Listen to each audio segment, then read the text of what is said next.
પણ નિમણૂક કરવામાં આવી છે।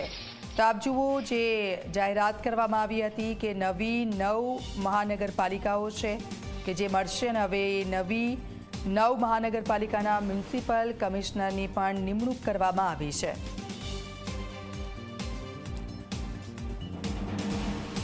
તો આપ જુઓ નવી 9 જેટલી મહાનગરપાલિકા કે જેની જાહેરાત કરવામાં આવી હતી અને તેના કમિશનરની પણ નિમણૂક કરવામાં આવી છે।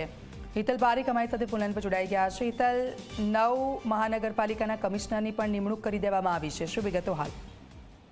જી ચોક્કસ એવું કહી શકાય કે આજે મુખ્યમંત્રી ભૂપેન્દ્ર પટેલની અધ્યક્ષતામાં યોજાયેલી કેબિનેટ બેઠકમાં આ નિર્ણય લેવાયો અને તાત્કાલિક અસરથી નિર્ણયની અમલવારી પણ શરૂ કરી દેવામાં આવી છે। 9 મહાનગરપાલિકામાં સીધી રીતે કમિશનરની નિમણૂક કરી દેવામાં આવી છે। સ્વાભાવિક છે કમિશનરની જે જવાબદારી છે એ ખૂબ મહત્વની છે, કારણ કે કમિશનરની નિમણૂક જે કરાઈ છે એ સીધી રીતે વહીવટદાર તરીકે કામગીરીનો ભાગ કરશે અને ત્યાં હવે નવી વોર્ડ રચનાથી માંડીને સીમાંકન આ તમામ જે પ્રક્રિયાઓ છે, વડુ મથક જે છે, કોર્પોરેશનનું કમિશનર કચેરી છે, આ તમામ જે વહીવટી પાંખની જવાબદારી છે કમિશનરની છે, એ કમિશનરની જવાબદારી તેઓ હવે સીધી રીતે સંભાળશે।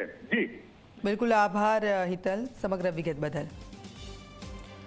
તો નવી 9 મહાનગરપાલિકાના મ્યુનિસિપલ કમિશનરની નિમણૂક કરવામાં આવી છે। મોરબી મ્યુનિસિપલ કમિશનર તરીકે સ્વપ્નિલ ખરે, આણંદ મ્યુનિસિપલ કમિશનર તરીકે મિલિંદ બાપનાની નિમણૂક કરવામાં આવી છે। તો નડિયાદ મ્યુનિસિપલ કમિશનર તરીકે મિરાંત પરીખનું નામ સામે આવ્યું છે।